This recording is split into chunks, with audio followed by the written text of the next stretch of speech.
All right, my friends. I'm just checking the feed to see that it's going. I have to say checking the feed like I know what I'm talking about. Um, 1 second. Is it going? Is it going? Am I just talking to myself? Are we not live? What is happening in the world? Um, Hold on, guys. Hold on. I don't freaking know. And if we have problems, how am I going to fix it? I don't know. I don't know. I can't even like get to where I need to get. Let me open it up and start it again and not panic.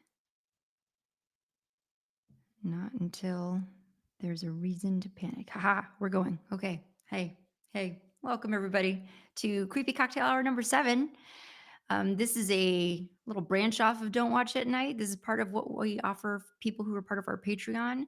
And this particular one is for the full public. So whether you're on our Patreon or not, you have access to this one. It's not every Creepy Cocktail Hour. It's usually like every other one. So if you want to never miss a single Creepy Cocktail Hour, then do join our Patreon. It's free to join. You get access to this stuff. We always appreciate the support.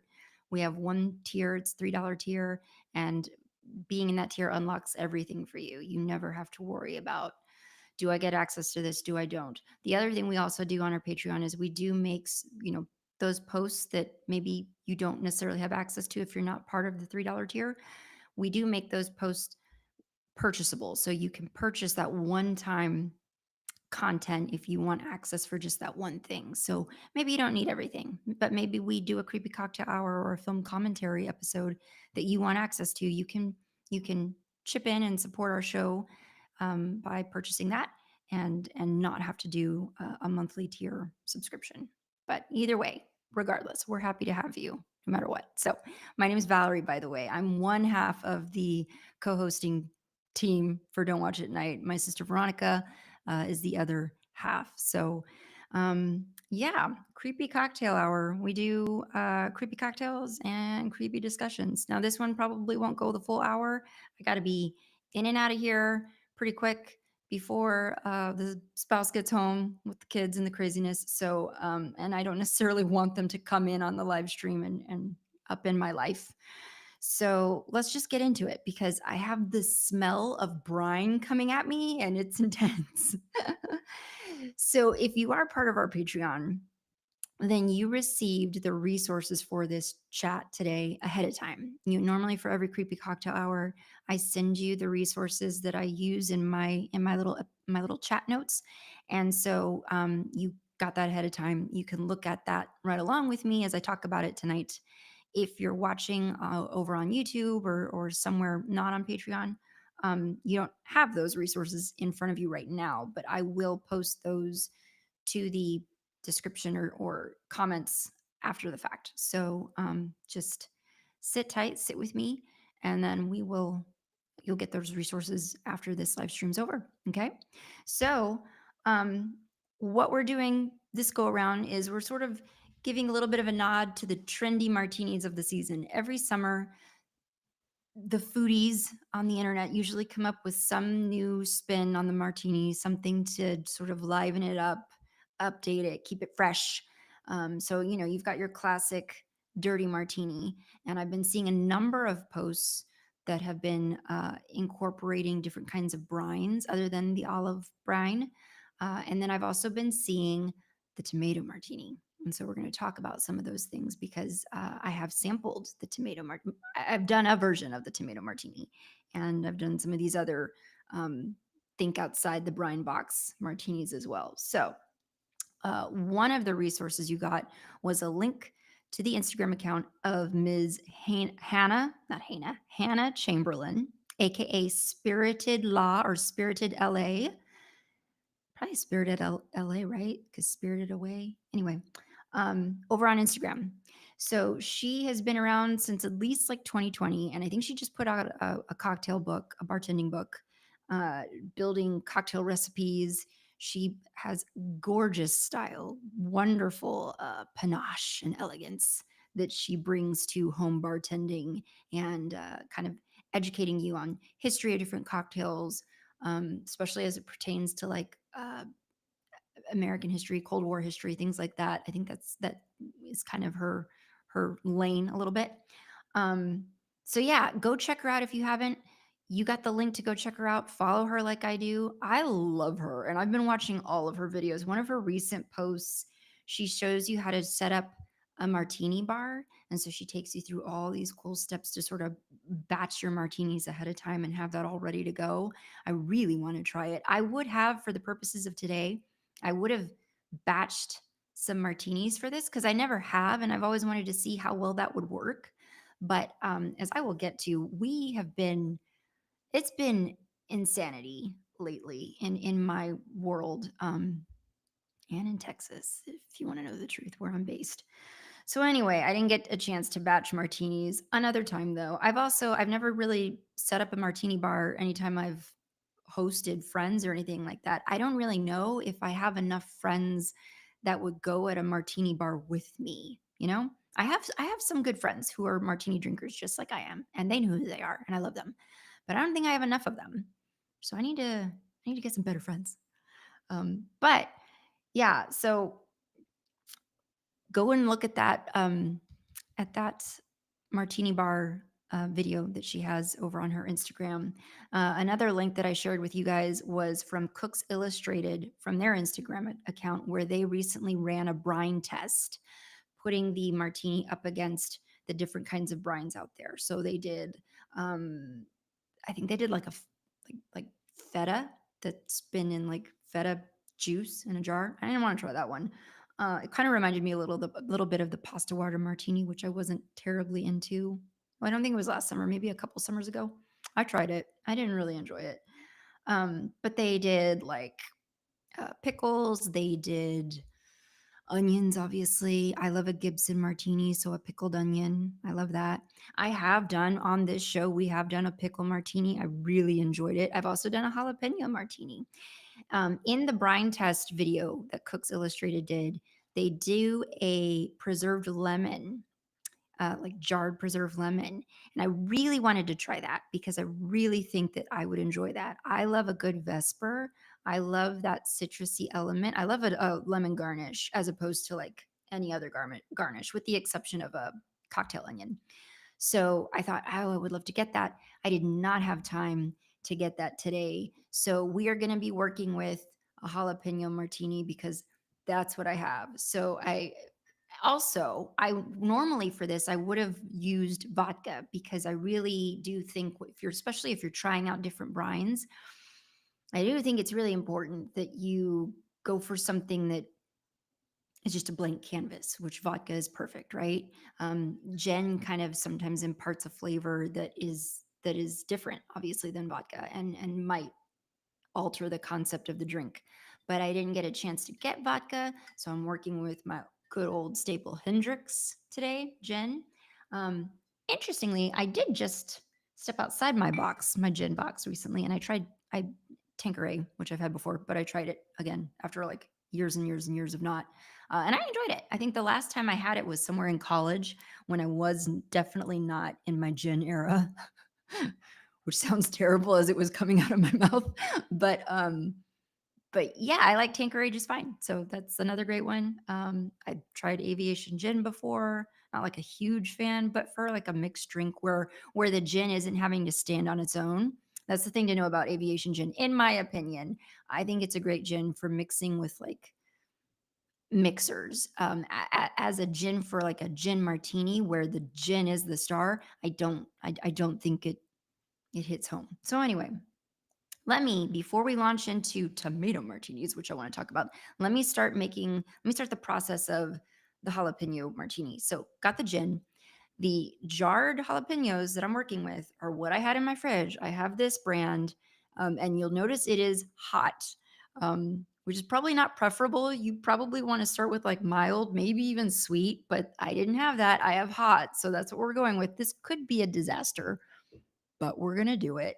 So, and as people long fans of the Creepy Cocktail Hour know, ever since Creepy Cocktail Hour number one, I no longer, I used to like take the bottle. measure it out, pour it. I did that once, spilled gin everywhere. We don't do that anymore. So I have all my ingredients pre-measured out. I couldn't think of the word I wanted to say, including my ice.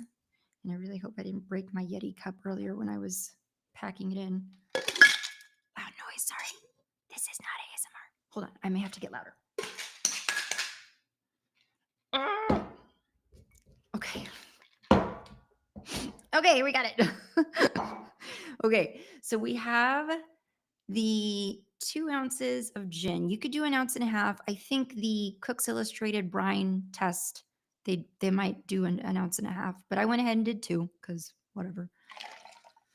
The horrors. 2 ounces of gin or vodka, 1/2 ounce of vermouth, your typical vermouth. I do Dolan's. I don't have it with me here at the table because it's in the fridge where it's supposed to be. I am coming to you live from my dining room, so yeah. So 1/2 ounce. What did I say? 1/2 ounce of vermouth, and then 1/2 ounce of your brine. So this is straight from the jar, jalapeno not jalapeno brine, jalapeno juice that the things are sitting in the jar, whatever.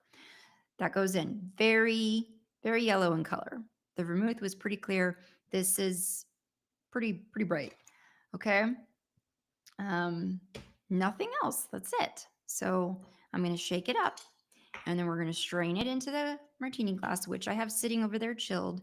And I do have some jalapeno slices for garnish, probably just for show. I wish I had like a thicker slice of jalapeno to stick on there and maybe even enjoy. I don't know that I'm going to eat these because of they might just be overpoweringly hot, but for aesthetic purposes. Okay, here comes a loud noise. It's always louder over here than I think it's going to be on the live stream, so you may not even hear it.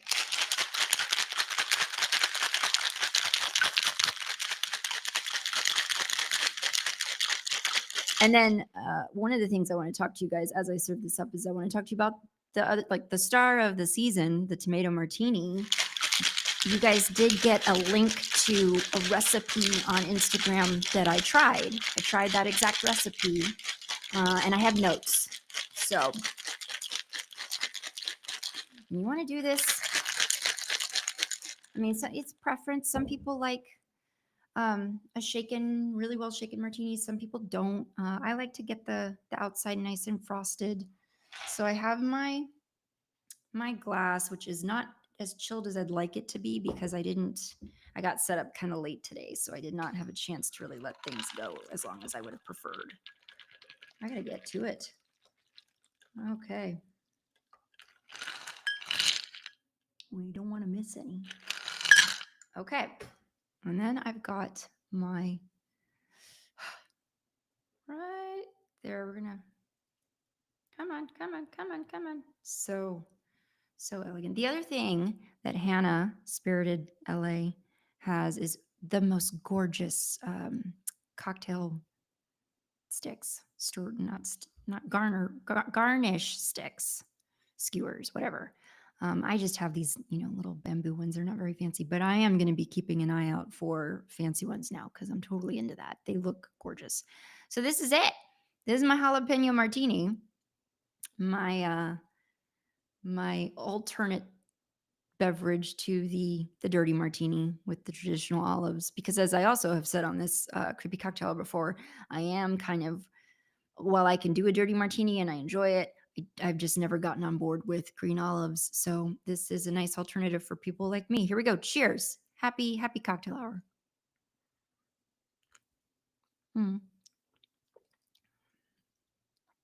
That's actually really good. That's fine. Yeah.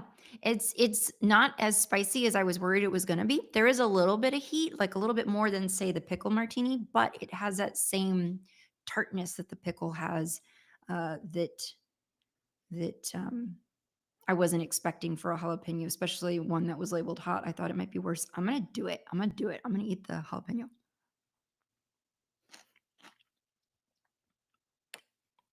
Oh, that was a cake. No. I shouldn't have done that, but it's okay. I can handle hot stuff. Yeah. best to just let that sit in the drink as opposed to eat that, unless you get a sweet one, a sweet jalapeno or a mild one. That's not so bad. So, okay, that was good. I enjoyed that. That was fine. So let's put that aside. Let's talk a little bit about the tomato martini, and then we got to get into it. We got to get into the topic of the night. So just some notes on the tomato martini, the link that I sent you guys. Again, if you're joining us, sorry, there's like something in my eye. If you're joining us, not from Patreon, I will get you all these resources as soon as the live stream is over. You'll have access to all this stuff so you can know what we're talking about. Okay. So in that video, he starts with some golden tomatoes. So those little bitty like tomatoes, little red ones that you see, not a cherry tomato. It's like the round ones. Starts with a batch of golden ones, so they're more like yellow, orange in color. You can do red. I think I did some red too, just because I had a medley of orange and red. But I think he states why orange is the one you want to go for. I don't remember off the top of my head, but so toss a few golden tomatoes in there, a little bit of basil, and a little bit of salt sprinkled in there. Okay, you'll muddle that in your shaker to get all of those juices going that you're going to need for your drink. And then to that, you're going to add your normal vermouth, your gin or your vodka. I would really recommend a vodka so that, like I said, start with a blank canvas. Don't put anything in there that's going to compete with the flavors of the tomato and the basil. Well, it's really hard to compete with basil. So gin or vermouth. And my note is, I don't believe the video recipe calls for this, but my note would be try a little splash of lemon juice in there if you can, just to see what that does. When I made this and I tasted it with my husband, I just felt like it was a little bit of lemon juice might have really changed the core of the drink. So little splash of lemon juice, and then you want to give it a good frosty shake, and then you want to do a double strain. I did a single strain, and that was a mistake because I got like little basil-y bits in there, and like the random tomato seed that would get in there. So do a double strain.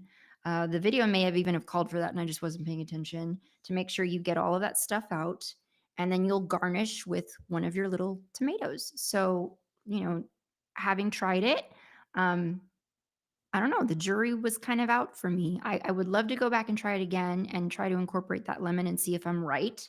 Um, I I think all of the elements are good, but I think, yeah, just finding what that missing ingredient is, which for me, I think it would be lemon. It might just bring it all together. So it's worth a retry. Definitely try it. It's fun. It's way less out of the box than the water martini was. So this is definitely within the realm of things that you can put together, things that you do put together. I mean, you already have so many drinks out there that incorporate tomatoes, so this isn't that far off the mark. But just play around with it and see if you can try it with different things that might marry the flavors a little bit better for me. Okay. But the drink itself, like go and watch the video. The drink itself was gorgeous. So, you know me, I always like a pretty drink. So let's get to it then.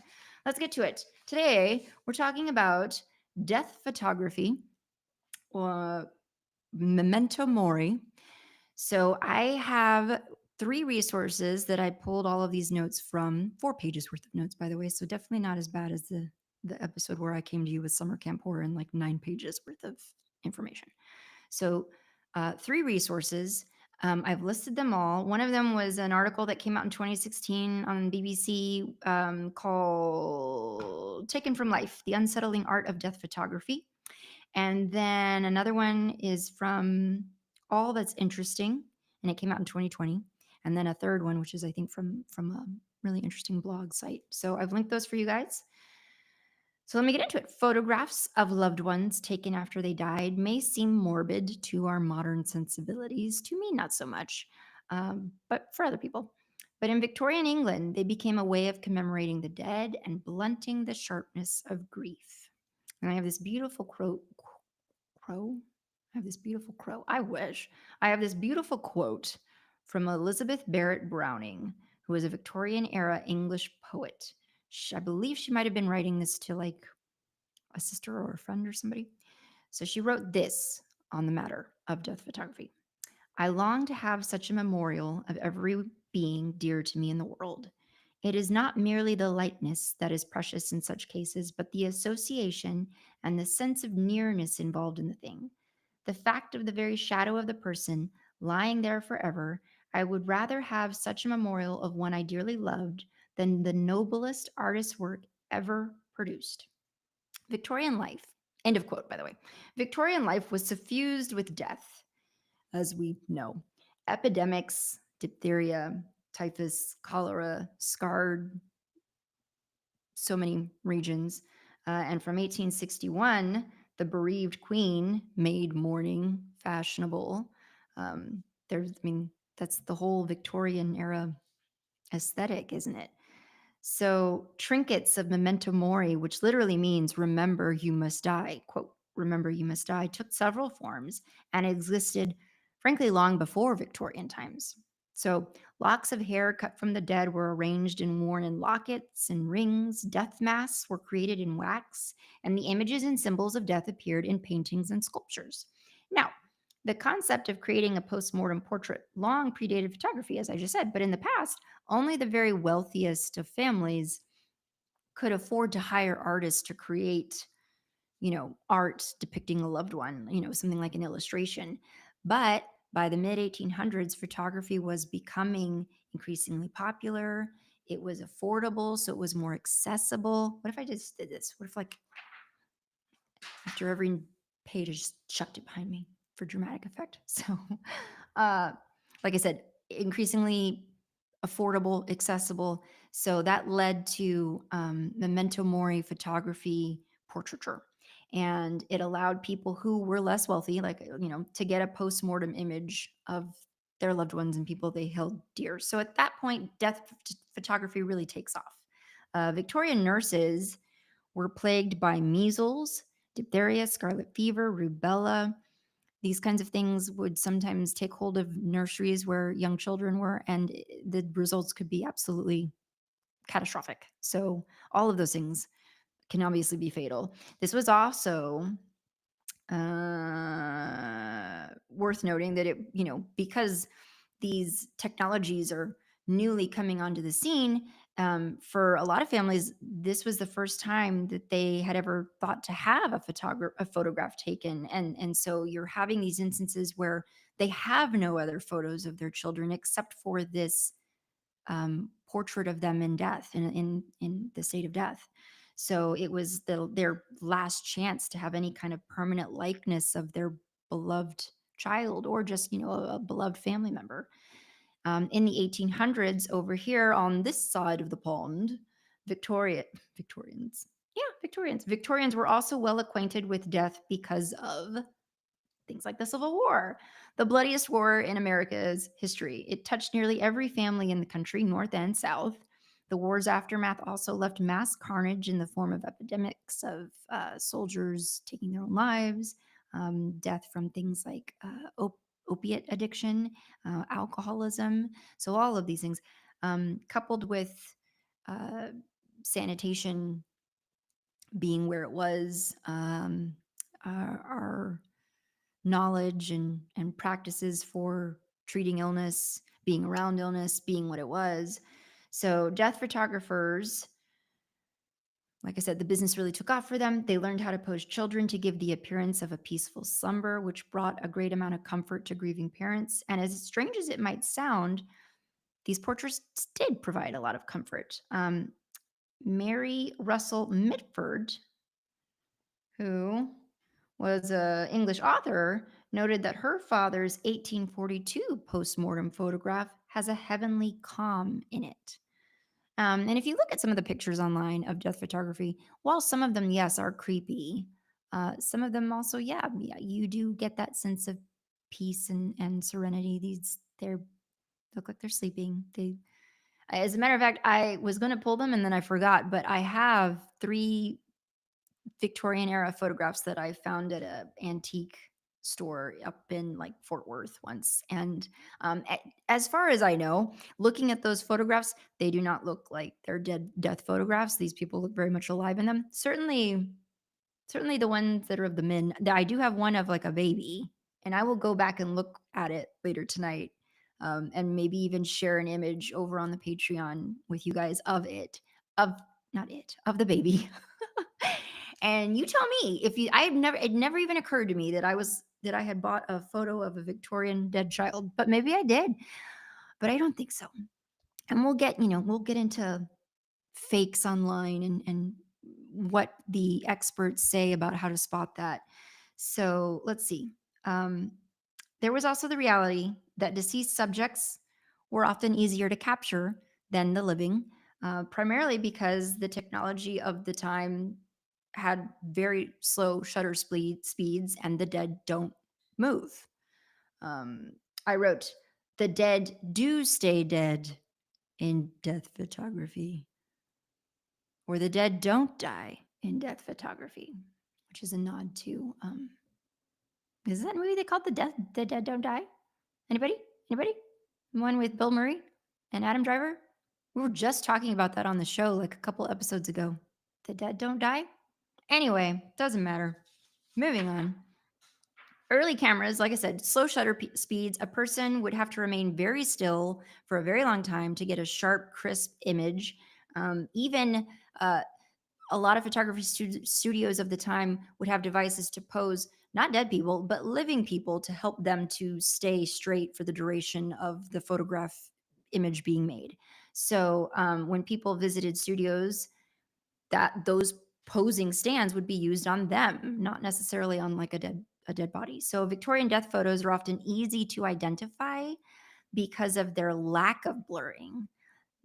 Obviously, the most crisp, clean Victorian era photographs might be evidence of that being a dead death photograph. I haven't even like I've taken a sip of my jalapeno martini. Uh, because after all, these subjects in these portraits did not blink or shift very suddenly. Unlike many portraits, which were taken in photo studios, post-mortem photos were usually taken at home. As the trend of death portraits took hold, families put effort into preparing their deceased relatives for the photo shoot. That could mean styling the subject's hair or their clothes. Some relatives would try to open the dead person's eyes. I think you've also, whether or not it's true, you've also read reports online about how sometimes preparers would even attempt to paint the eyes so that they looked open in the photograph. Photographers and family members sometimes decorated the scene to make the purpose of the photograph clear. So, in some images, flowers might surround the deceased. In others, you might see symbols of death and time. So, for instance, an hourglass or a clock, um, maybe even like an infinity symbol, mark the portrait as a post mortem photograph. Um, in some cases, though, post-mortem photographs would try to actively create the impression of life. So they might try to request, families might try to request makeup to mask like a deathly, pallor. And I can't talk, some photographers, like I said, even offer to try to paint eyes to be open. They might even try to pose the deceased in such a way that they look like they were engaging in activity that they might have engaged in during life. So, um, one second. Now, if, that was too much jalapeno, Brian. Okay, it's good, but like the pickle martini, it's weird. So hang on one second, guys, while I wish that I could share something with you, but I cannot. So my spouse and one of my children are home, so you may hear some noise, and I apologize. Hopefully it won't be too bad. Let me see if I can text a message just so that they know we're still going. And try to keep it down. Yeah. So, okay, a few things kind of led to the dying of death photography. One, obviously, we know healthcare got better, right? So our understanding of illness and how to improve it and how to prevent it got better. Sanitation practices got better. So with all of these things, the life expectancy of children, no, would obviously fare better, as well as it would for everyone. So the demand for death photography gradually decreased because of that. Also, because the other thing that contributed to its fading away into obscurity was snapshot cameras. So with the invention of snapshot photography, it became a lot more feasible for everyone, families, everybody, to document as much of life as they wanted to, thus no longer needing to grab this one and only capture of their loved one that was perhaps taken too soon. So, today, some Victorian death photos shared online are actually fakes, as we all know, or their photographs are of the living mistaken as those of the dead. Take, for example, there's a commonly shared image of a man reclining in a chair. The photographer posed this is the quote, the photographer posed a dead person with his arms supporting the head. Many captions read online. But in actuality, the photograph in question is a picture of the author Lewis Carroll taken years before his death. So Mike Zone, I think it's Zon, the owner of Obscura Antiques in New York, offers a handy rule of thumb when studying Victorian death photos. As simple as it sounds, the big general rule is that if they look alive, they're alive. So, yeah. And that's kind of it, guys. It's a short one today because I was trying to see if I could get this done before the family came home. I did not quite do it. Ran a little bit long on my cocktail portion, but it was fun to talk about this. And like I said, I do happen to have 3 Victorian era photographs. I will pull them tonight. We'll post them on the Patreon so that you can see them. And together we can kind of determine. I'm not, like I said, I'm not too I don't have any inclination to believe that the 2 gentlemen are deceased, but I do have a picture of a baby, and that is of note. That is interesting to me as to whether or not that's a living baby. I believe its eyes are open. I haven't stared at it in a while. It's in the office. I keep looking that way because the office is over there. So it's sealed away in a glass bookcase. So I will pull it out and I will post it so that we can all look at that together. But yeah, this was one of our shorter ones. And I do want to let you guys know this week, if you have a chance, give 2015's Summer Camp a view, directed by Alberto Marini, because that is the episode that we will be posting next on Monday, August 4th. Veronica and I discuss Summer Camp by Alberto Marini. So thank you so much for joining me tonight for this quick creepy cocktail hour. Happy Wednesday. We're almost there. You're almost to the end of the week. You can do it. And that's it. I'll see you next time.